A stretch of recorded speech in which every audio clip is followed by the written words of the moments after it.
Boa noite, queridos, a paz do Senhor Jesus a todos, uma boa noite, amém? Podem sentar, fiquem à vontade, vocês são muito bem-vindos aqui nesse lugar. Antes de nós começarmos com as perguntas, né, que as pessoas enviaram aí pela internet, né, pelo Instagram, foi pelo Instagram, né? Ainda pode enviar, tá? Se você ainda quer enviar sua pergunta aí, tá, querido? Só não judia muito não, tá?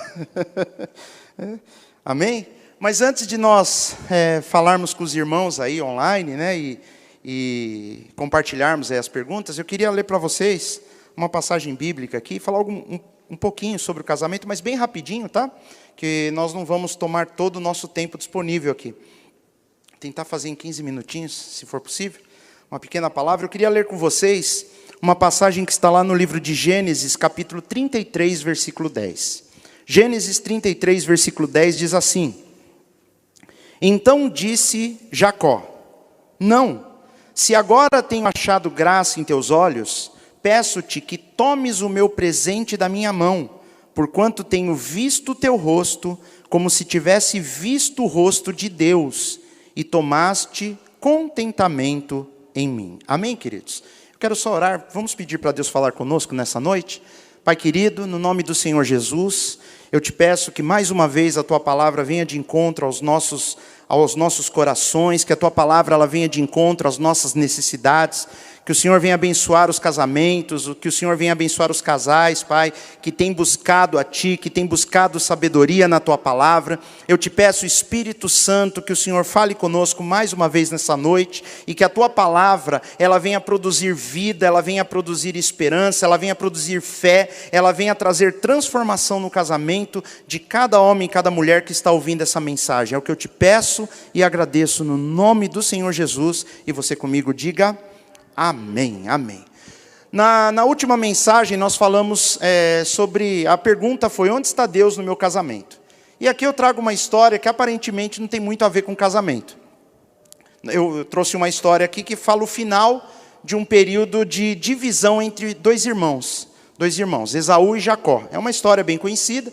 Esaú, ele engana o seu irmão, né? Na realidade o seu irmão não fazia caso pelo direito de primogenitura, que era os direitos e as bênçãos de ser o filho mais velho dentro de um lar naquela época, receber a bênção de Deus. Ele abriu a mão, e Jacó, eles eram gêmeos, e Jacó, o irmão mais novo, que saiu depois, nasceu logo em seguida dele, ele sempre buscou ter uma preeminência no lugar do seu irmão. Então é isso que acontece.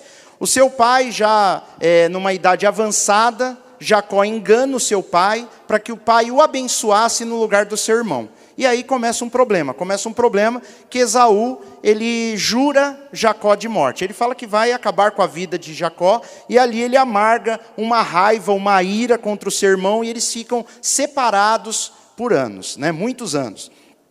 E aí a pergunta é: o que isso tem a ver com casamento? Tem a ver com relacionamento. Um relacionamento que não era para ser quebrado dessa forma. Um relacionamento entre irmãos, que são pessoas que se amam, filhos dos mesmos pais, né? E que há uma quebra de confiança, uma quebra de lealdade, de amizade. E se nós olharmos essa história de Esaú e Jacó, é uma história repleta de egoísmo, né? Tem egoísmo, um quer uma coisa, o outro quer outra coisa, mas sempre olhando para si próprio. Tem engano no meio disso, tem disputa. Nós vamos ver que tem o desprezo às coisas de Deus. E muitas vezes isso pode acontecer no relacionamento entre homem e mulher dentro do casamento. Às vezes tem disputa no casamento. Às vezes tem engano dentro do casamento. Tem ou não tem? Às vezes essas coisas acontecem. Desprezo às coisas de Deus. Às vezes as pessoas não estão muito preocupadas com o que Deus pode fazer no casamento delas. E essas coisas são maléficas. E essas coisas elas trazem divisão. Elas trazem uma ruptura. Mas aí eu posso falar, eu estou contando uma história de dois irmãos, né, que nós vimos aqui no final, que Gênesis 33, 10 é o momento da reconciliação. A palavra de Deus ela nos mostra, né, que antes de nós sermos casados com a nossa esposa, ou casadas com o nosso esposo, com o nosso cônjuge, nós somos irmãos deles em Cristo. Amém, queridos? A sua esposa é sua irmã em Cristo. O seu esposo é o seu irmão em Cristo. Nós vemos lá nos Cantares de Salomão, né, no livro de Cantares, Salomão ele se dirigindo à sua esposa como irmã minha. Esposa amada, irmã minha, ele fala algumas vezes. Se não me engano, por 5 vezes no livro de Cantares, ele chama a esposa de irmã minha. É um carinho de alguém que reconhece na esposa uma irmandade, algo acima. É um irmão em Cristo, é uma irmã em Cristo. Então, o relacionamento quebrado dessa forma entre 2 irmãos é muito parecido com o relacionamento entre 2 irmãos que são casados. Né? Você é irmão da sua esposa e vice-versa, irmão em Cristo. Nós somos irmãos. E isso não pode acontecer. Isso não pode acontecer dentro do casamento por causa dessas coisas, por causa de disputa, por causa de querer ter mais que o outro, ou fazer alguma coisa a mais. Às vezes pode acontecer o engano, a mentira, coisas que acontecem, a traição. E isso vai causando afastamento, não como eles que ficaram muitos anos, algumas décadas, sem se verem, sem estarem próximos. A palavra de Deus, inclusive, diz que é uma bênção quando os irmãos se dão bem, que para o pai, para os pais, aquilo é um bálsamo. E para Deus, que é o nosso Pai, é uma alegria quando o marido e a mulher se dão bem, quando eles se amam, quando eles se completam, quando eles têm intimidade, quando eles se respeitam. E o casamento é muito importante para nós mostrarmos a glória do Senhor. E aí eu pergunto, onde está Deus no meu casamento e onde está Deus nessa história? Eu queria focar aqui no que nós lemos. Nós lemos que Jacó, quando ele decide, depois de muitos anos, longe do seu irmão, que ele havia o enganado, ele era o culpado por aquela situação, vamos colocar assim, ele era o culpado, mas ele teve experiências com Deus, Jacó amadureceu. E quando nós amadurecemos, nós começamos a entender que é melhor salvarmos o relacionamento do que nós termos razão. Amém, queridos? Ainda que Jacó não tivesse razão, ou se Esaú tivesse razão, não era o problema. O problema é um relacionamento rompido. E Jacó agora está amadurecendo. E ele decide ter um encontro com seu irmão. Ele decide ir lá e resolver as coisas, que é o que nós devemos fazer no casamento. Se as coisas não estão bem, nós devemos nos preocupar em procurar o nosso cônjuge e fazer alguma coisa, e procurarmos remediar ou consertar aquilo. Então, qual que é a ideia dele? Eu vou levar presentes para o meu irmão. Olha só, presentes, começa aí com presentes. Quem sabe ele tenha misericórdia de mim e ele não me mate quando me encontrar, ele vai em direção ao seu irmão. E ele pede para os seus empregados irem na frente, levando gado, levando presentes, para falar, olha, seu irmão vem aí. Só que quando voltam os empregados de Jacó, eles voltam dizendo, seu irmão está vindo na sua direção, e com ele 400 homens. E ele imagina, o que ele imagina? Meu irmão vai se vingar de mim, é agora que ele me pega. E um homem maduro, uma mulher madura, uma pessoa madura que conhece a Deus, o que ele faz numa hora dessa? O que Jacó fez, ele foi orar. Ele deixou a sua família, passou ela para um outro lado ali do rio, deixou eles num lugar seguro, garantiu a segurança dos seus, e ele foi buscar a Deus em oração. Ele buscou a Deus, e ali a Bíblia diz que ele teve um encontro com Deus. Deus aparece fisicamente através ali de um homem que luta com ele a noite toda. Ele teve uma experiência física com Deus quando ele buscou Deus espiritualmente. E ali não só acontece isso, esse impacto desse encontro com Deus, não é só isso que acontece. Ali, naquele momento, fica comprovada a maturidade de Jacó. E a maturidade vem na nossa vida quando nós podemos observar que está vindo maturidade quando nós queremos resolver as coisas. Quando nós estamos dispostos a nos humilharmos, como ele vai fazer aqui mais para frente com o seu irmão. Quando estamos dispostos a pagar o preço pelo dano que nós causamos, assumirmos as nossas responsabilidades. E é assim que tem que ser no casamento. E Jacó, ele ali luta com aquele homem, e depois ainda ele termina a noite, Deus falando para ele que a partir de agora o nome dele não seria mais Jacó, que é o usurpador, o enganador, mas sim seria Israel. Ele muda de nome, ele é uma nova criatura, nominalmente aos olhos de Deus naquele momento. E no dia seguinte, ele prossegue em direção ao seu irmão, e agora ele fala, agora eu vou para o que der e vier. E seu irmão vindo com 400 homens, ele começa a enviar gado, envia a família, e quando ele chega diante do seu irmão, e ele vê o seu irmão com aqueles 400 homens, a Bíblia diz que ele se prostra, ele se inclina em terra diante do seu irmão 7 vezes, num sinal de humilhação, num sinal de que ele está querendo dizer para o seu irmão, eu sou menor que você. E muitas vezes, queridos, no nosso casamento, as coisas não vão tão bem, porque nós não conseguimos ver, às vezes, o nosso cônjuge como maior que nós. Porque aos olhos de Deus, é assim que tem que ser. Não que ele seja e não que eu seja, não é isso. Não que ele seja maior que eu, não. Mas quando eu busco uma posição de humildade, depois de ter orado, depois de ter tido um encontro com Deus, essa maturidade me leva a não me importar que o meu cônjuge seja maior do que eu. Como ele não se importou de seu irmão ser naquele momento maior do que ele. E ele chama de Senhor, e ele está disposto a colocar todas as coisas na mão do seu irmão. Mas aí acontece o que acontece aqui nesse versículo. No versículo anterior a Bíblia diz que Esaú, quando olha para Jacó, ele corre em sua direção, pula no seu pescoço e esgana ele. É isso que ele faz? Não. Ele o abraça e eles choram. E ali é uma reconciliação, ali é uma transformação. Algo que ficou pendente por anos, uma separação. Esaú não viu os filhos de Jacó nascerem, crescerem, ele não conhecia suas esposas. Ele pergunta, e essas pessoas que estão com você, quem são? Isso é triste. É a mesma coisa que você olhar para o seu cônjuge depois de alguns anos que você está lá casado com ele, e você vê uma atitude e você não reconhece, você não sabe. Isso daí, o que está acontecendo? Quando você abre os olhos, muito tempo já se passou e coisas foram perdidas. Mas nós vemos pela palavra de Deus que nem tudo está perdido. E aí chega nesse versículo. Jacó, ele diz, não, se agora tenho achado graça em teus olhos, peço-me que tomes o presente da minha mão. Esaú falando, eu não preciso de todas essas coisas que você está me dando, eu já estou bem, eu fico feliz de ter te encontrado, de nós termos nos reconciliado. Mas ele fala, não, eu quero que você aceite. Queridos, quando nós queremos resolver uma situação, é uma necessidade de agradarmos o outro. O casamento é isso, um querer agradar o outro. Estou aqui, querida, não, obrigado, meu bem. É assim. Mas existe trocas de gentilezas, um exagero em querer fazer uma vontade do outro. Mas aí vem o núcleo do que eu queria falar para vocês. Ele termina dizendo assim, porquanto tenho visto o teu rosto, como se tivesse visto o rosto de Deus. Jacó olha para o seu irmão, Esaú, que tinha raiva dele, talvez até com razão ou não, não sei, não vou discutir o mérito, mas enfim, ele tinha raiva. E agora Jacó, ele se humilha diante do seu irmão, e ele vê aquele perdão, e ele fala, eu tenho visto, eu vi o teu rosto, como se eu tivesse visto o rosto de Deus. E era isso que eu queria trazer aqui para a nossa situação de casados. Deus, eu perguntei várias vezes, onde está Deus no meu casamento? Na última mensagem eu falei que Ele é o alicerce da casa.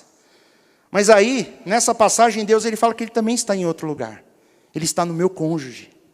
Quando eu olho para minha esposa, quando você olha para o seu esposo, quando você olha para a sua mulher, é o rosto de Deus que está ali naquela pessoa. Aí você fala, ué, como assim? A pessoa não é tão boa assim como Deus. Esaú também não era. Talvez aqui ele nem servia a Deus, porque aparentemente ele não servia. Esaú nunca foi um homem que se dedicou a buscar a Deus. Mas, quando você está a fim de ter um casamento abençoado, de ter as coisas resolvidas, isso só vai acontecer quando você conseguir olhar para o seu cônjuge e ver Deus no rosto dele. Porque isso é fé. Eu começo a olhar para minha esposa e ver que quando, às vezes ali ela fala alguma coisa comigo, pode ser Deus falando, e eu creio que seja Deus. Mas o meu cônjuge, meu marido, minha esposa, ele briga demais, ele reclama demais. Se Deus, ele diz na sua palavra que todas as coisas cooperam para o bem daqueles que amam a Deus e são chamados segundo o seu propósito, se todas as coisas cooperam, às vezes Deus permite, às vezes o azedume, o nosso cônjuge ser um pouco ranzinza, talvez para nos tratar. É uma forma de nos amadurecer, de nos levar mais à imagem dele. Uma coisa é fato. Depois de um tempo de casado, a esposa começa a parecer bastante com o marido. E o marido começa a parecer bastante com a esposa. De repente você começa a se ver falando coisas e pensando coisas que você fala, isso daí eu aprendi com a minha esposa, isso aqui eu aprendi com o meu marido. E é assim que Deus age. Ele vai usar o nosso cônjuge como instrumento do Senhor na nossa vida. O próprio Espírito Santo usa o nosso marido, a nossa esposa.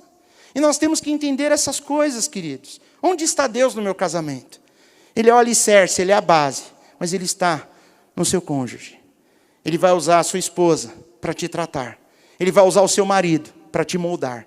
Ele vai usar a tua esposa, às vezes, para mostrar onde está o erro. E às vezes ela não vai estar certa, não é porque ela está certa ou errada, ou ele está certo ou errado, não, mas nós temos que aprender a olhar que tudo que acontece na nossa vida, que nós temos buscado a Deus, está no controle do que Ele quer fazer. Então saiba, E lembre-se, o que eu queria compartilhar com vocês, que o teu esposo, que a tua esposa, é Deus na tua vida. Amém, queridos? E se ainda ele não está do jeito que você sonha, começa a ver ele como Senhor na sua vida. E Deus, pela tua fé, vai transformá-lo. Eu creio nessa palavra. Eu creio. O Deus que eu vejo nas Escrituras, ele faz isso. Porque aqui ele mudou o coração de um irmão traído. Que não era um laço, talvez, tão intenso de um homem e uma mulher. Um marido e uma mulher esposa. Era um irmão traído, que se sentiu traído. E Deus restaurou todas as coisas. E quando Jacó olhou para o irmão dele, ele reconheceu. Eu olho para você e eu vejo o rosto de Deus. E é assim que nós temos que olhar. Olha para o seu casamento e começa a olhar para a tua esposa. Como se fosse Deus tratando você na sua vida. E você olha para o seu marido. E você veja Deus nele. Porque se você começar a olhar dessa forma, Deus vai transformar. Vocês creem nisso? Amém, queridos? Amém? Vocês recebem essa palavra? Amém. Então tá bom, era isso que eu queria compartilhar com vocês. E nós vamos às perguntas aí, que os irmãos prepararam.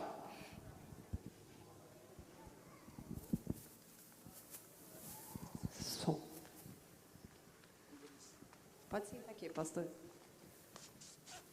Som. Vamos abrir a caixinha de perguntas. Quem não segue a gente no Instagram, pode começar a seguir, @double.ibp. Puxa as poltronas aqui mais para pertinho.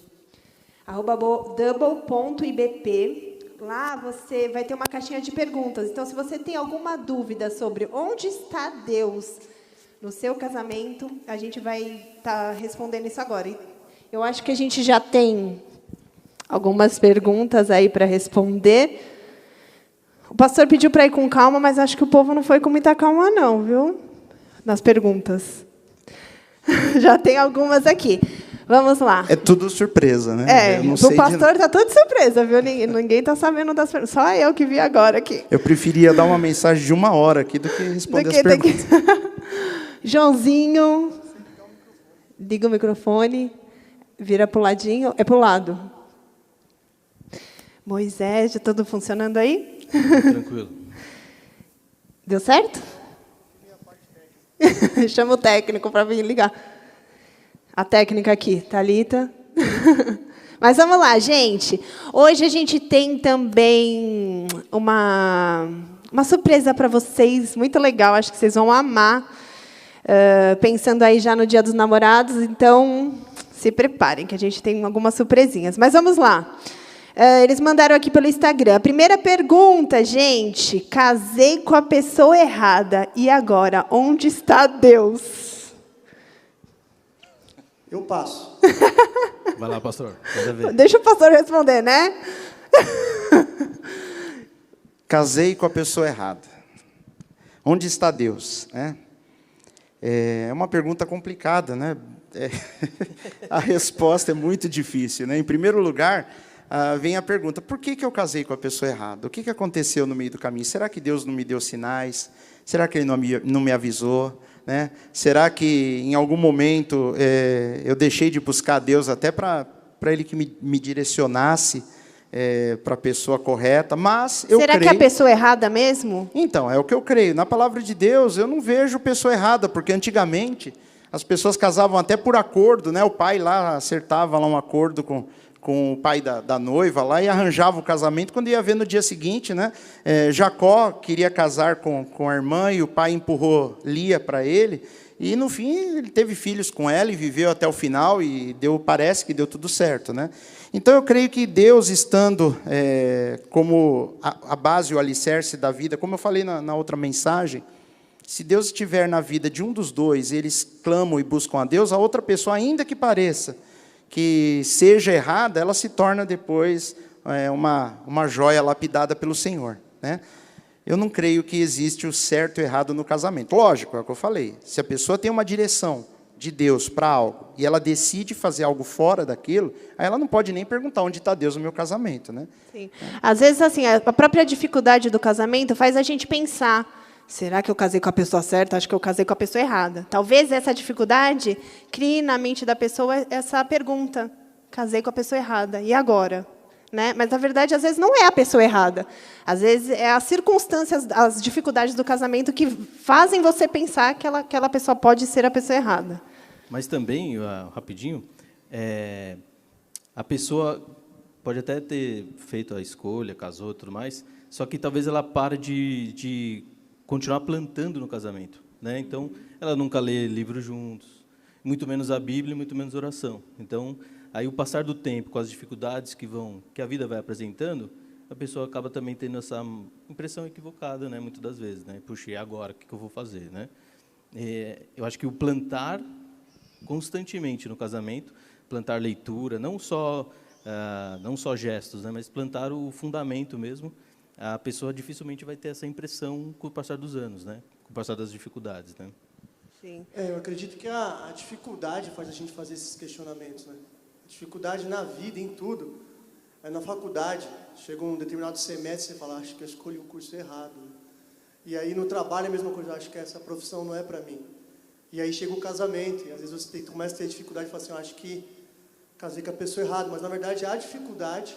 A gente vê na Bíblia algumas coisas que Deus claramente conduziu ou orientou o povo a fazer, e aí no meio da dificuldade, por exemplo, no deserto, né?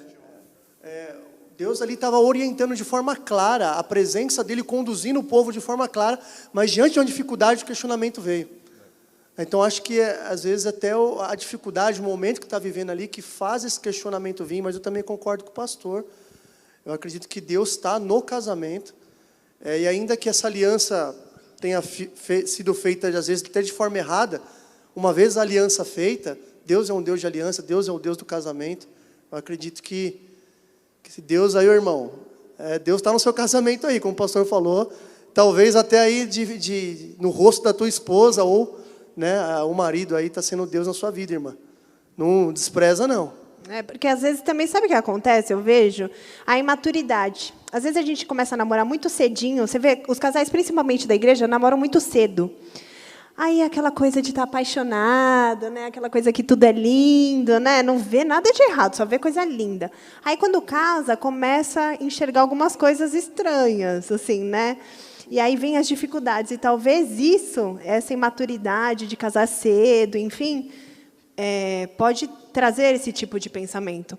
Mas também eu acredito que casar com a pessoa certa, que eu também acredito que não tem a pessoa certa, né? Mas casar com a pessoa certa, entre aspas, tem muita dificuldade, né? Você vai enfrentar muitos confrontos ali, né?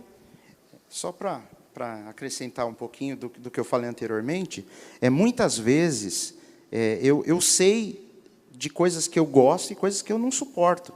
E precisa pelo menos fazer uma investigação antes, né? Eu vou e mudo ele, né? Eu caso lá com uma pessoa que tem um problema gravíssimo, não, eu vou mudar. E às vezes é uma ilusão, a pessoa vai lutar a vida inteira com aquilo. E então, é o que eu falei, existem sinais que podem fazer um filtro no tipo do esposo, do cônjuge que a pessoa pode escolher. Por isso tem a palavra de Deus, né? A palavra de Deus, ela vai moldando o nosso coração. E na hora de nós escolhermos alguém para casar, provavelmente vai ser algo baseado no que nós temos visto e aprendido com a palavra. Mas, ainda que nós chegamos a um ponto que pense, será que é a pessoa certa? Se tem Deus no negócio, ela se torna a pessoa certa. Amém. Deus, ele transforma. Amém, queridos? Já a gente entrando aqui em uma outra questão, que uma pessoa perguntou aqui, gostaria de saber sobre a parte financeira no casamento. A parte financeira é uma coisa muito abrangente, né, a gente falar de parte financeira. Mas, principalmente hoje, que a maioria das mulheres trabalham, os homens também, têm os filhos, têm a casa. Como que você acha que a gente tem que encarar de uma forma cristã mesmo, esse papel na parte financeira, o papel do homem, o papel da mulher, né? Como encarar de uma forma correta? Eu posso fazer um paralelo, né, com relação a essa temática. Um paralelo como se fosse uma empresa. Vamos supor uma empresa com 2 sócios. O casamento tem 2 partes envolvidas ali para aquilo dar certo. É uma sociedade, ou não é? É um contrato ali de matrimônio, enfim. Né? Eu acho que já fica bem fácil, só de eu falar isso. Se uma parte ali da sociedade só está preocupada nos seus interesses próprios dentro de uma empresa e só quer, não considera tudo que tem que ser investido, não vai dar certo. A sociedade não funciona quando uma das partes não está... Um só quer tirar proveito momentâneo do lucro, o outro quer reinvestir. Não vai funcionar. No casamento, se os 2 trabalham, se os 2 têm renda, eles têm que entender que que precisa organizar a vida de uma maneira bíblica, né? Os dois têm que orar para decidir se vão poupar juntos ou se vão comprar uma casa juntos. Na mesma direção. Na assim. mesma direção, né? Porque um reino dividido não subsiste, foi o que Jesus falou. Dentro do casamento, se houver uma divisão de interesses, é difícil sustentar. É difícil. Às vezes acontece, né? Eu não sei se é o caso, aí se tem alguém aqui, me perdoe, queridos. Mas tem casos que a gente fica sabendo que um não sabe o saldo bancário do outro, um não pode saber o que o outro está fazendo, a pessoa esconde. Às vezes a pessoa tem lá um dinheiro guardado lá e não quer que o outro saiba. Só porque as mulheres são mais gastonas? Não teoricamente. Sei. Ou às vezes não, às vezes a mulher é mais até controlada, enfim, né? E ela tem lá uma fortuninha guardada, né? E não quer que o marido tenha ideia que ela tem aquilo guardado. Eu não sei, mas eu entendo pela natureza das coisas que Deus fez, que há uma cumplicidade. Então, tem que ter uma direção, o casal tem que falar a mesma língua, as decisões têm que ser tomadas em conjunto. Nem sempre o marido vai estar certo, nem sempre a mulher vai estar certa, mas precisa de oração, precisa de, até às vezes, um aconselhamento, né? Para saber se o dinheiro pode ser investido numa área, em outra, né? Se pode ser gasto agora ou não, mas tudo tem que ser em conjunto. Se tiver divisão nas ideias, se tiver individualismo na questão financeira, é muito difícil. É mais uma área difícil. abrangente nessa área financeira, mas basicamente acho que é isso, né? Sim, quando a gente casa, a primeira coisa que acontece é você deixa pai e mãe, você deixa de ser um e torna uma só carne, né? Deixam de ser dois de uma só carne. Então, as finanças também tem que partir desse princípio, de uma só carne. Então, um planejamento para uma só coisa, né? Inclusive, nesse tema, a gente tem um material muito bom, até secular, que aí o casal, até não sei, uma dica, Casais Inteligentes Enriquecem Juntos, do Gustavo Cerbasi. É um livro, né, que você pode comprar. Ele já veio até aqui na igreja. Ele já veio na igreja, então você pode comprar, se dedicar, lendo aí com a sua esposa. Tem muito a ver também com a Bíblia, ele vai falar esse princípio de um só pensamento, enfim. É um livro secular, mas vai tratar bastante do caso. Então, é só ler aí, Casais Inteligentes Enriquecem Juntos, do Gustavo Cerbasi. Sim, uma coisa muito importante também sobre essa área financeira é que, assim, envolve, lógico, muitas coisas, e a gente aqui no Double vai tratar isso mais para frente também. Mas existe isso também. Às vezes, a mulher é mais gastona que o homem, né? E, às vezes, o homem quer, controlar ali, não deixa ela saber por causa dessa questão aí, que a mulher pode acabar gastando. Mas até isso tem que ser colocado, na minha opinião, tem que ser colocado para a pessoa ser tratada nessa área também, né? De aprender. Senão a pessoa acha que sempre vai poder gastar o que aparece, vai gastar, né? A pessoa tem que aprender a ter um controle ali. Bom, isso eu vou gastar, isso não. E ambos, o casal ali, tem que saber o que tá sendo feito, né? Certo? Só um ponto, assim, hoje, vamos chamar de modernidades, mas não é bem esse o ponto. Mas é lógico que a mulher tem a sua vida, a sua carreira também, mas há princípios que a gente precisa sempre se esforçar ao máximo para preservá-los mesmo, porque são bíblicos, né? Então, o homem provê e a mulher é a gestora da casa, né? Isso tem um livro muito bom também, falando em livro, que é O Propósito da Família, do Luciano Subirá, né? E ele deixa bem claro essas atividades. Mesmo com a mulher também tendo a sua carreira, é importante, claro, juntar e ter um mesmo rumo, mas é importante ter essas tarefas bem claras, definidas, né? E confiar que a mulher vai ser uma boa gestora daquela casa, o homem vai ser o provedor daquela casa e tudo mais. Que dessa forma, se a gente nunca romper os princípios, a gente vai tendo menos dificuldades, né? Os atritos vão sendo menores, pelo menos não vai ter atrito em casa, vai ser os atritos de fora que a gente vai ter que contornar e resolver, e não um com o outro, né? Não provocando um ao outro algum assunto, né?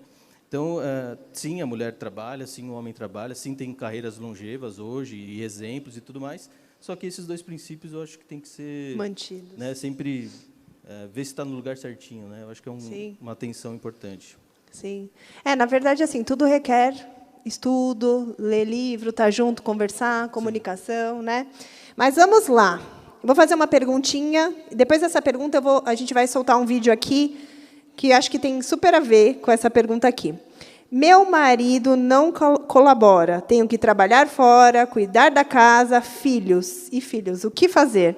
Solta pra gente o vídeo, por favor. Eu trabalhei hoje, que eu trabalhei trabalhei hoje, que eu preparei o jantar. E você podia, pelo menos, ter pensado. Podia ter dito, eu acho que eu vou comprar umas flores para Brooke. Mas você disse no nosso primeiro encontro que não gostava de flores, que era um desperdício de dinheiro. Toda mulher gosta de flores, Gary. Você disse que não gostava de flores, eu devia entender que você gosta de flores. Não, não é isso não. Caramba, você não está entendendo, você não está entendendo nada. Não se trata dos limões, não se trata das flores, não se trata dos pratos. Tem a ver com quantas vezes eu preciso dar indiretas sobre o balé. Você sabe que eu não suporto... Brooke, vem cá. Pode soltar, pode soltar. O próximo. Eu vou lavar os pratos. Tem um próximo. Seria bom se me ajudasse. Tudo bem. A gente lava eles daqui a pouco. Pode ser uma circulada pelas ruas, tá? Eu não quero lavar depois, eu quero lavar agora. Vai levar 15 minutos. Pode pausar, que não é esse, já foi. Então deixa. Bom, mas já deu para entender o que é. É uma discussão. A gente colocou até no nosso Instagram as duas partes. É que são duas partes, aí deve ter dado uma confundida. Uma briga de casal. Por quê? O pensamento da mulher, né, que sempre quer que o homem vá lá e ajude, enfim, o homem sempre postergando, faço depois, enfim, esse pensamento. Então, foi essa pergunta aqui que essa pessoa fez. Ela trabalha fora, ela cuida dos filhos, cuida da casa, e o marido não colabora muito. O que ela deve fazer? Vai, homens, vamos ver agora vocês. A primeira coisa que eu vejo é a comunicação, né? Então, você percebe que isso é um pensamento até machista, mas o homem em nenhum momento quis o papel da mulher. A gente vê essa luta da mulher várias vezes buscando o papel do homem ali. E aí, quando chega numa situação dessa, por exemplo, onde a mulher tem que sair de casa, tem que trabalhar como o homem, faz tudo que o homem faz. Só que o homem está em casa e ele não brigou para fazer o papel que a mulher faz. Então, ele acha que ele vai ficar sentado de boa. E na cabeça da mulher que eu vejo, por exemplo, ela fala assim, olha, ele poderia me ajudar. E sim, mais do que poderia, deveria ajudar. Mas o que eu vejo que, às vezes, na minha casa, o problema era a comunicação. No começo do casamento, a mesma coisa. Minha esposa trabalha, como eu, e a gente falava assim, você não lavou a louça. Eu falei assim, mas você não pediu. Eu tenho que pedir. Que raiva disso. Na minha cabeça, não é uma coisa que eu tenho prazer, eu não gosto de fazer, por que eu faria? Mas aí, depois, hoje já muda, enfim, você vai aprendendo. Mas eu acho que para facilitar a comunicação já deveria ser uma coisa legal. Então, a mulher, ela espera que o marido lave a louça? Não espera. Fala assim, querido, hoje eu estou no trabalho até mais tarde, estou super cansado. Por favor, você pode lavar a louça? Ou você pode fazer comida? Ou você pode pedir alguma coisa? Mas ser claro. Não criar essa expectativa de que vai chegar em casa e vai estar com a louça lavada e com a comida feita. Isso pode acontecer? Pode. Mas já é um nível muito avançado, acho que para nós homens. Assim, eu tenho muita dificuldade com isso. Estou melhorando, por exemplo, mas eu prefiro que a minha esposa me ligue. Quem aí lava a louça sem a mulher pedir? O meu marido falou, mas é mentira. Não lava, não. Olha lá. Nossa, vocês estão bons, hein? Mas o lance também, o Joãozinho foi na parte aí, né, da comunicação. Mas o interessante também é analisar pelo tempo de qualidade que você pode passar junto com a sua esposa. Eu e minha esposa ainda não temos filhos, mas a gente tem uma máquina de lavar lá, louça, mas eu prefiro lavar louça com ela e a gente ficar conversando. Que fofo! Entendeu? Eu prefiro, enquanto ela faz alguma atividade, eu varrer, para rapidamente a gente voltar a ficar junto, conversando, etc. e tal. Outro nível, gente. Mas eu acho assim, a primeira coisa a gente tem que partir do princípio. Eu sempre fui assim, eu sempre esperei muito. Acho que ele vai fazer isso. Acho que agora... Gente, você se frustra muito com essa expectativa, assim, né? E também a mulher se cansa muito. Eu acho isso ruim, de ter que sempre ficar falando. Lava a louça. Tem que mandar uma mensagem para ele para avisar que precisa lavar a louça. Isso cansa a gente, né? Então, eu acho que tem que... de ambos os lados tem que haver uma mudancinha de chave aí, de tipo, você sabe que ela gosta que lave a louça, ela não falou uma vez só, ela falou às vezes várias vezes, aí tem que ficar repetindo 100 vezes, 200, 3.000 vezes, então você já sabe, então tem que ter um passinho seu aí, um passinho dela aí também, né? Certo, gente? Obrigada. E quando você sabe, vou dar um exemplo da louça, tá? Então, a louça lá. Você não gosta de lavar, seu esposo também não gosta, e você viu que ele lavou, provavelmente não foi da maneira que você gostaria, no começo, principalmente. Você foi lá, não lavou do jeito que você... Então, ele lavou toda a louça, mas deixou a frigideira, né? Fala assim, nossa, amor, que beleza, você lavou toda a louça. O problema é que a gente faz o quê? A gente foca, mas também não lavou a frigideira, é melhor não ter lavado nada. Né? Então, não pode reclamar. Né, é verdade. Então, a esposa, às vezes, não gosta de cozinhar. Ela cozinhou, não está do jeito que você imaginava, mas elogia. Né? Porque se a gente ficar só criticando, a pessoa já não gosta de fazer. E aí o outro vem ainda critica o erro, aí que desanda não, mesmo. isso é verdade. Mas uma vez, o meu marido foi arrumar a cama, e eu fui lá e falei, gente, o que é isso? Eu chamei ele e falei, mas que é isso, essa cama? E sabe o que ele falou? É uma forma abstrata de arrumar a cama. Falei, tá de brincadeira, né? Aí eu dei, eu dei risada, né? Vou fazer o quê? Às vezes a gente ri, às vezes a gente chora, mas tudo bem, segue. Não, mas é isso, assim, ao invés de focar em tarefas, como que eu posso fazer junto, ou como que eu posso colaborar para rapidamente fazermos coisa juntos, né? Assistirmos um filme, dar sequência ali na rotina da casa, que é chata, né? É chato. Cansativo, que é todo dia, né? Todo dia é cama, todo dia é louça, todo dia é comida, etc. e tal. Então, como eu posso colaborar para que rapidamente a gente faça algo prazeroso para os dois, entendeu? Essa ótica também, não só... Sim. É porque às vezes acaba fazendo tudo separado. Você vai lavando a louça Exatamente. e eu vou arrumando a se cama. encontra à noite só no sofá. E eu acho que esse negócio de... Até a pastora Regina e o pastor Toninho falam muito disso, o pastor Edson fala muito disso. De qualquer coisa você pode fazer junto, né? Acho que é importante mesmo. Pastor? É isso aí. Agora, em cima da pergunta dela, o que eu devo fazer? Sintetizando tudo o que foi dito. Primeiro, conversar, né? Uma coisa interessante no vídeo, ela está reclamando que não recebe flores. E ele falou, mas você disse uma vez que não gostava de flores. Ela deve ter dito mesmo. Mas ela falou, bobo, toda mulher gosta de flores. Então, às vezes, queridos, às vezes nós perdemos muito tempo no momento de birra, falando uma coisa ao contrário do que a gente gosta, às vezes, e isso só atrasa a vida, né? Só atrasa. Então, nós temos que ser claros, temos que ter uma comunicação melhorada. Eu estou triste porque o meu marido, minha esposa não ajuda, eu tenho que sentar e conversar de boa, guardar as armas, respirar fundo, às vezes tem que orar, pedir direção para o Senhor. Tudo a gente tem que pensar em Deus primeiro, porque Ele vai dar sabedoria, o Espírito Santo vai falar conosco, nem sempre vai ser uma conversa agradável se o problema é crônico, né? Porque ela está falando que ele não ajuda, não colabora muito, mas eu creio que o primeiro passo é o diálogo. O diálogo, conversar, e aí pensar nessas vantagens de otimizar o tempo para curtir melhor juntos, o diálogo, né? Ele falou da máquina de lavar louça, eu acho, no caso da louça, uma coisa fantástica, né? Que eu não suporto lavar louça, né? Então, a primeira vez que eu me vi obrigado a ter que lavar louça numa situação em que minha esposa não estava em casa, eu comprei uma máquina. Então, é uma das coisas que resolveu, né? Então, nós temos que ser criativos, procurarmos formas de facilitar, e se não der, é o diálogo. Diálogo, oração, buscar em Deus, cumplicidade, e lembrar que tem um foco, né? Respondendo a pergunta dela. Não é fácil, mas tem que ter diálogo, é o primeiro passo. Diálogo e Deus na causa. Sim. Agora, para as mulheres aí. Esposa reclama de tudo o tempo todo e não consegue reconhecer o meu esforço. Ainda escreveu assim, só Deus. Tem essa também, né? Às vezes a gente é isso. Ele faz uma coisa, você lavou a louça, mas deixou a pia toda molhada. Aí você, mas limpa a pia, sempre reclamando, não sabe reforçar. Assim, né? Não consegue ver que, às vezes... Gente, é um trabalho de formiguinha, às vezes, né? É uma mudança mínima ali que ele faz e a gente tem que ir lá incentivando, né? E, às vezes, a gente fica chata mesmo. Eu vejo que a mulherada, às vezes, é chata, reclamona, né? Reclama da casa, reclama... agora tem que arrumar aqui, tem que fazer isso. Uma pessoa... Parece uma coisa crônica, assim, né? De reclamação. E aí?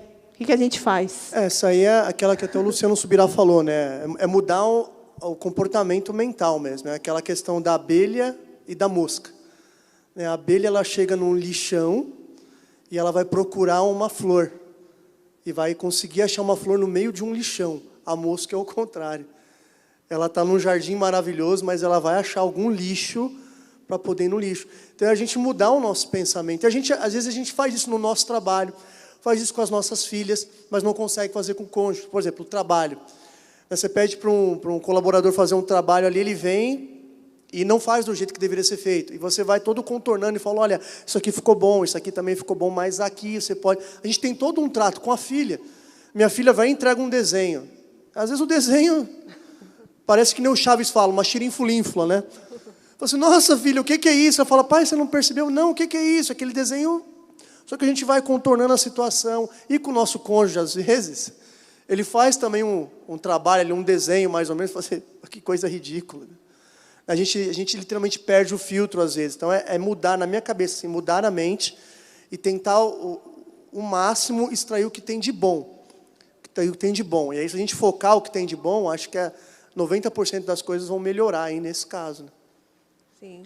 Acho que é uma atitude mesmo, não é algo que você tem que ficar, Deus, me ajuda a não ser tão chata. Não, é você mesmo que tem que falar, hoje eu não reclamo mais. Ele pode fazer o que for, que eu não vou reclamar. Quero ver quem vai fazer essa reclamação da minha boca. É tipo isso, eu acredito que você tem que se posicionar assim. Né? Prática, né? Eu acho, do que ficar, Deus, eu sou assim mesmo, Deus. Às vezes a gente fica, eu sou assim, não tem jeito. Não, às vezes é uma falta de posicionamento mesmo, de... Não vou reclamar, ele vai fazer o que for, não vou reclamar, vou aprender a ser melhor nisso.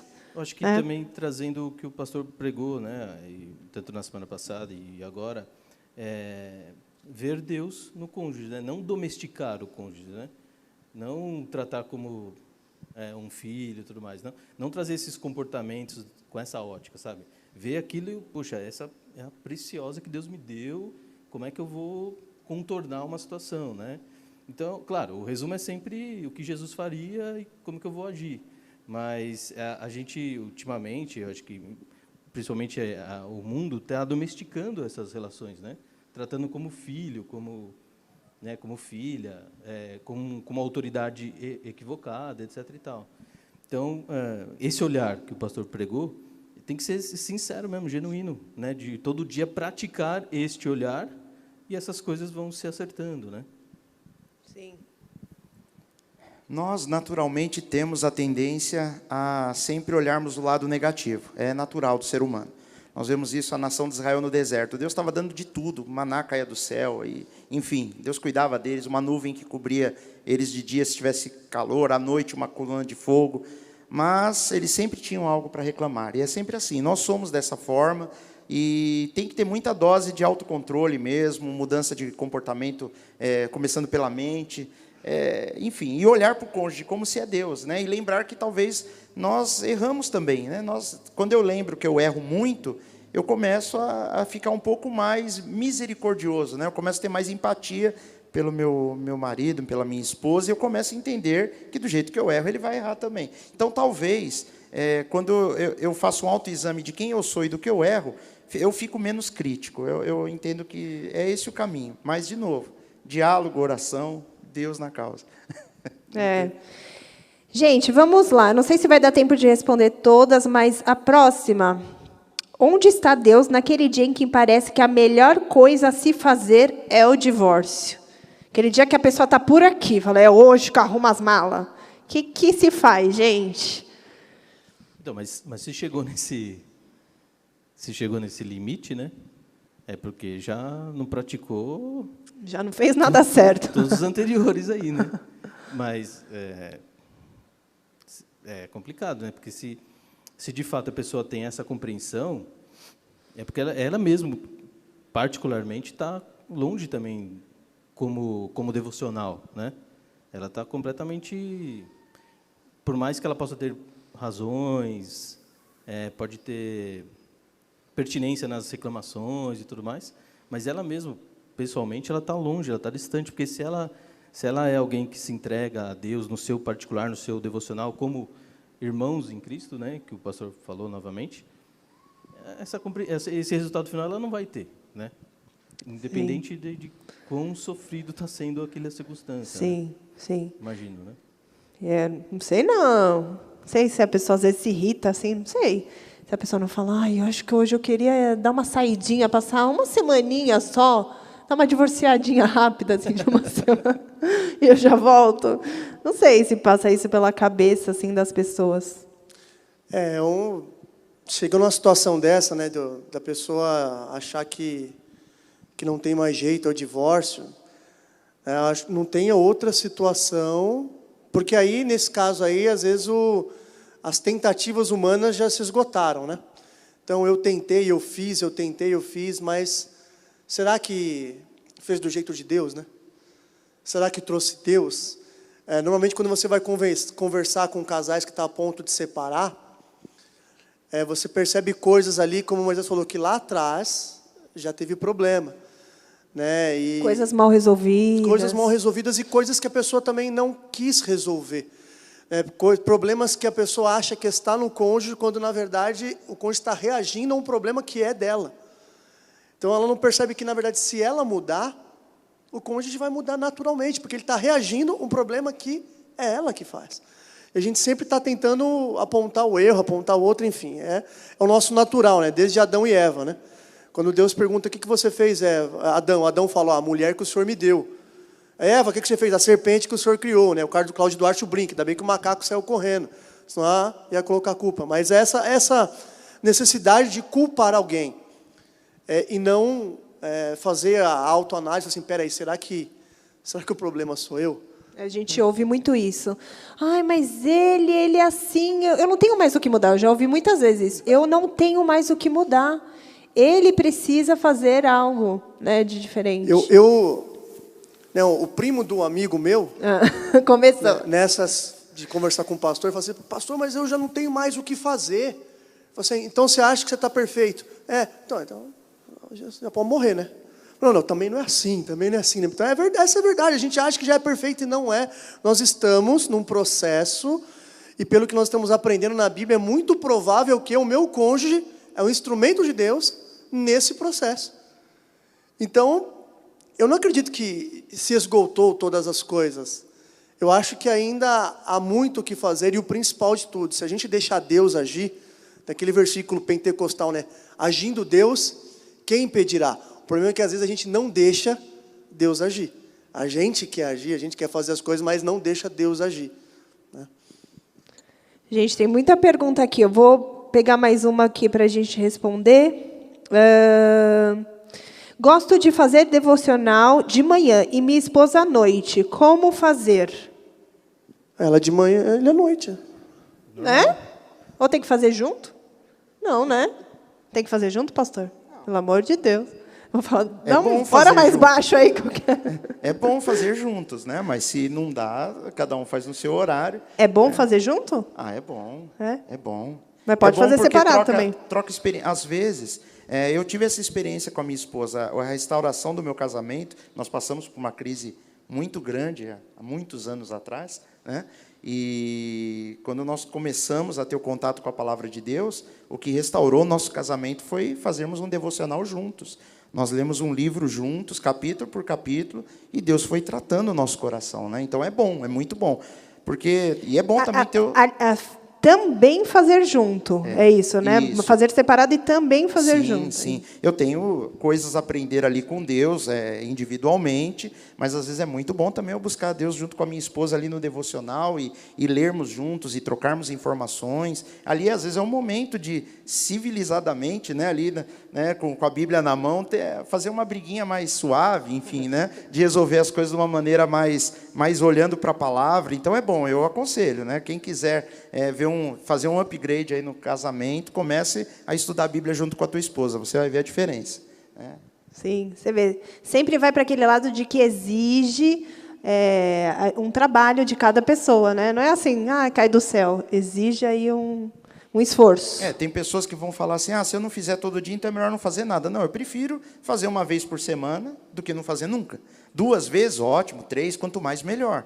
É um momento de comunhão, né? Depois dá a mão com a esposa ali, ora, e isso daí pode evoluir para outras coisas depois. Sim. Deus abençoe o relacionamento, enfim, né? Sabe o que eu acho que... eu não sei Deus se manda fogo, às vezes. Manda fogo. Eu não sei se vocês têm dificuldade nisso, mas...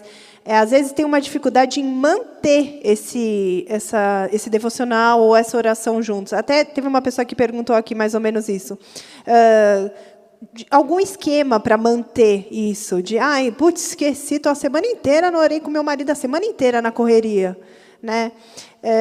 Até falei aqui que tem gente que às vezes é mais metódico, gosta daquela organização. Vamos orar todos os dias das 8 às 8h30. Tem gente que não gosta desse tipo de compromisso assim marcado, né? Como que a gente pode manter isso para não ficar perdido e também para não ficar uma coisa tipo, agora vamos lá, tem que orar meia hora, né? É o famoso começar a dieta na segunda-feira também, né?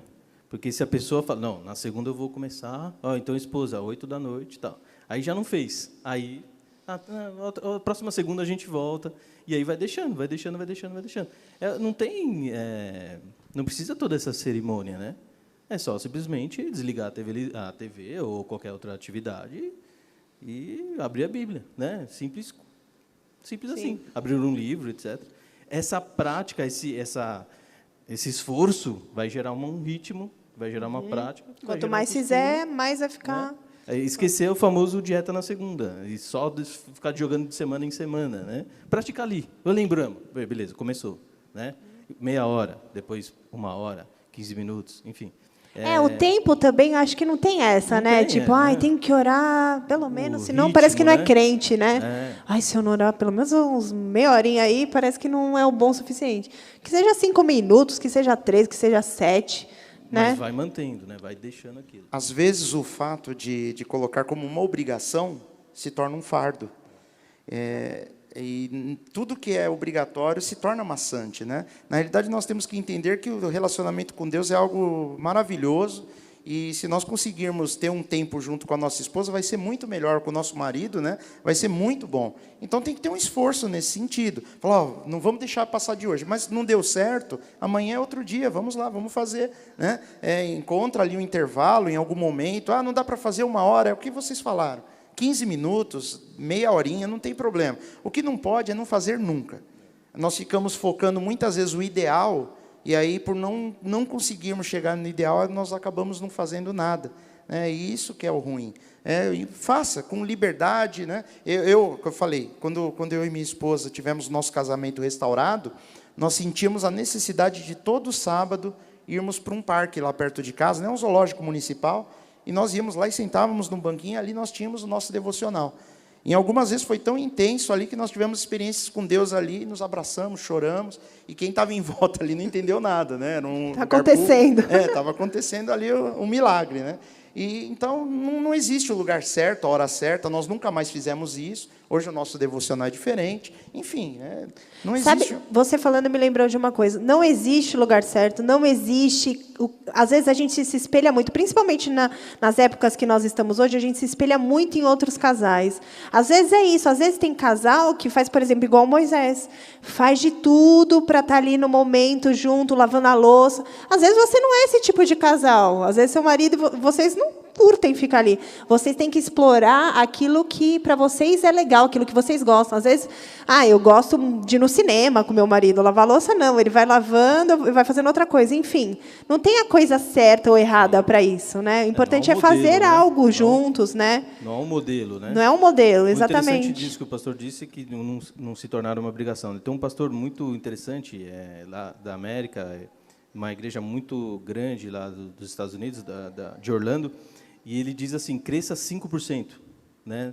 Não coloque o ideal 100% já ali, né? Então, vamos começar na segunda-feira, na terça a gente já leu metade da Bíblia, na quarta, não existe isso. Cresça 5%. Sim. Se você nunca fez nada, cresça 5% naquela área. Cresça 5% na oração, se você não orou. Cresça 5% na leitura. Cresça 5% na qualidade com a sua esposa, com seus filhos. Vai crescendo. E aquilo vai gerar um outro movimento que aí você vai, de fato, crescer em aprender daquele assunto, né? 0 a 100 não existe em nada, né? Nada. Aí você me faz lembrar uma coisa. É igualzinho, você pode fazer uma analogia com uma pessoa que quer emagrecer. A pessoa quer emagrecer 60 quilos. Ela acha que em 1 mês ela vai perder tudo aquilo. Da mesma forma que ela ganhou aquele peso, ela precisa de tempo para perder. E é exatamente esse crescimento que a gente tem que ter. Tem que ter uma disciplina, tem que trabalhar, né? Não é da noite para o dia. A gente, às vezes, é muito imediatista. A gente tinha falado disso, de que é da noite para o dia as coisas, né? E, nesse caso ainda, se você for parar para pensar, o relacionamento de Deus com o homem começou assim, né? Um casal, Adão e Eva e Deus, todas as tardes ali tinham um relacionamento. E se tem uma coisa que o diabo vai lutar contra, É isso. Então, se você colocar no teu coração que você quer orar um tempo com a tua esposa, meu amigo, pode ter certeza que o inferno vai se mover contra isso. Então, não se culpe se você não conseguiu, não fique chateado se você marcou o dia, marcou a hora e deu alguma coisa errada. Saiba que isso é poderoso, vai muito além do natural. A gente está falando aqui de coisas práticas, né, de ter disciplina, de fazer e tal. Mas se isso realmente acontecer, como o pastor falou, é sobrenatural e assim vai levar o nosso casamento em outro nível e certamente vai destruir com as obras de Satanás. Ele não quer. Por isso que a resposta à pergunta, por que é tão difícil? É difícil porque já é difícil naturalmente mudar um hábito. E nesse ponto específico, homem e mulher orando diante de Deus, aí é coisa muito além do natural, e por isso que eu acredito até essa resistência, essa dificuldade além do normal, né? de ter um tempo com a esposa para orar, você, a tua esposa e Deus. Porque se isso acontecer, meu irmão, ninguém segura. O casal, a igreja, enfim. Gente, posso fazer só uma última perguntinha aqui, rapidinho? Jejum de sexo traz Deus para dentro do casamento? Até enrolei a língua. Essa deixa eu responder, né? Que isso, gente? Isso daí é uma coisa que eu ouço bastante. Jejum, queridos, e vocês me perdoem se vocês têm um pensamento diferente. Jejum, se você vai falar com o médico, jejum é comida. É só isso, né? Não existe jejum de televisão, jejum, não é comida. Jesus jejuou 40 anos no deserto, 40 dias, né, no deserto, e ele teve fome, ele não teve abstinência de amizade, de falar, não. Jejum é comida, né? E a Bíblia fala até para não fazer isso, né? Que o marido e a mulher não devem se abster de se relacionarem. Se for fazer isso em casos extremos de comum acordo, mas ainda ele fala assim lá na palavra, Paulo fala, que não demora muito não para voltar à prática natural, porque é ruim. Satanás ali vai começar a criar problema no casal. Então não existe isso. Jejum é comida. Amém, queridos? Pelo menos é o que está na Bíblia e o que os médicos falam, né? Amanhã você vai em jejum lá. Você não fica pensando, eu não posso ver televisão, eu não posso não sei o quê. Não, é para não comer, tá? Então, desculpa aí a ênfase, mas que jejum falou, é isso. Deixa que eu respondo. Tá essa bom. daí, eu ouço muito, diz, eu fiz jejum de Coca-Cola, né? Não é jejum, querido. Você comer depois arroz e feijão... Tá confundindo tudo. Isso daí é voto, né? As pessoas Voto. querem fazer voto. Eu vou ficar sem fazer alguma coisa, porque eu quero uma troca com Deus, né? E a Bíblia fala, toma cuidado, não faz voto, porque Deus não se agrada de voto de tolos, né? Aquilo que você votar, cumpra, não é o que está escrito na palavra, né? Mas jejum é outra coisa. Jejum é um exercício espiritual, que quando você consegue dominar o seu corpo não comendo, você tem um aumento na sua capacidade espiritual de resistir a outras tentações, a outras coisas, e isso empodera, né, a oração, enfim, empodera a vida espiritual, e jejum é comida, né? Não existe jejum de marido e mulher, não, isso daí não é bíblico, tá bom, queridos? Amém, irmãos? Gente, acho que a gente vai ficar por aqui. Tem muitas perguntas ainda, a gente vai responder aí pelo nosso Instagram mesmo. Gostaram? Muito bom, né? Falar um pouquinho sobre essas questões aí importantes.